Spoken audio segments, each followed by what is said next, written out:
Jilasutik Eskizoni. My name is Janar Siliboy. I'm from Eskizoni Mi'kmaq Nation, or First Nation. This is where I grew up. This is where I learned my language. And this is where the Aboriginal Children's Hurt and Healing Initiative's story began with the IWK Health Center and with Dalhousie University as well. About 10 years ago, I was working with the complex pain team here at the IWK Hospital. And so we noticed that we weren't seeing many First Nations children and youth referred to our clinic. Estimated maybe 2 out of 800 referrals were First Nations kids, and wondered why. They wanted to understand from a cultural perspective and from a Mi'kmaq perspective how it is that we can understand what pain and hurt means. Also to understand how it's expressed by our children. Within the Mi'kmaq language, there's certain words that exist, but there's certain words that don't exist. For example, using the word pain doesn't exist in the Mi'kmaq language. They refer to where they hurt and where the pain is within their body. You can understand why there would be a disconnect in the communication that exists between healthcare providers and our Indigenous or Mi'kmaq people. We know that health is not just that physical cut that you have, but that whole context of mind, body, spirit, or mental, spiritual, physical, and emotional. They're all interconnected, and you can't separate one without the other. We know that from our cultural perspectives. We know that those are children that express that way.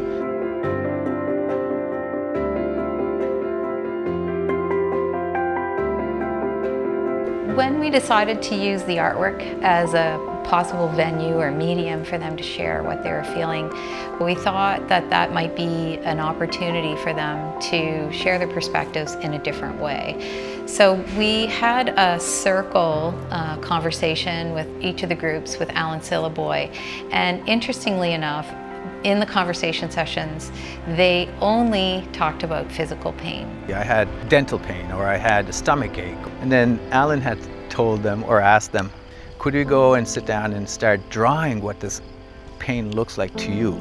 And their narratives, along with their art pieces, told a dramatic story about the emotional aspects of pain and hurt.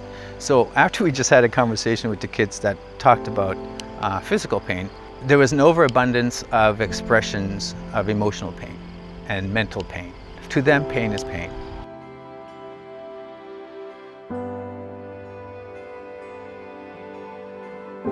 My father was a residential school survivor, and so I'm a descendant as well of residential schools.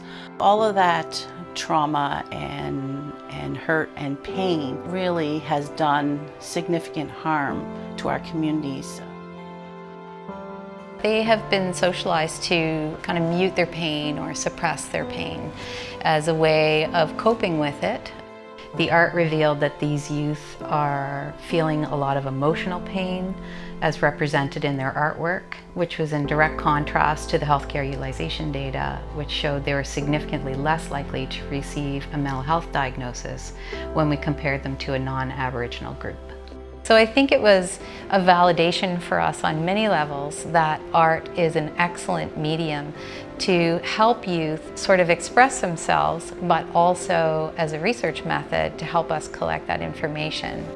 It was right there. It was right in front of us. The research showed us with those kids that it's not just physical pain, and we can't look at it just from a physical perspective.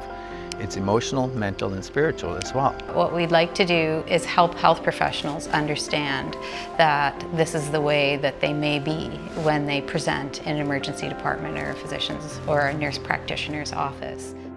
That understanding is very important, because then we had to switch gears a little bit and not just ask about physical pain. We had to understand what their emotional pain is as well.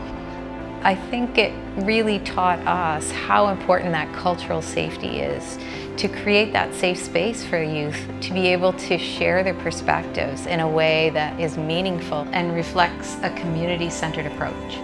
And we have to make sure that those objectives that we have of children right now that are being born have better outcomes than the children that were coming out 10 years ago, 15 years ago, 20 years ago.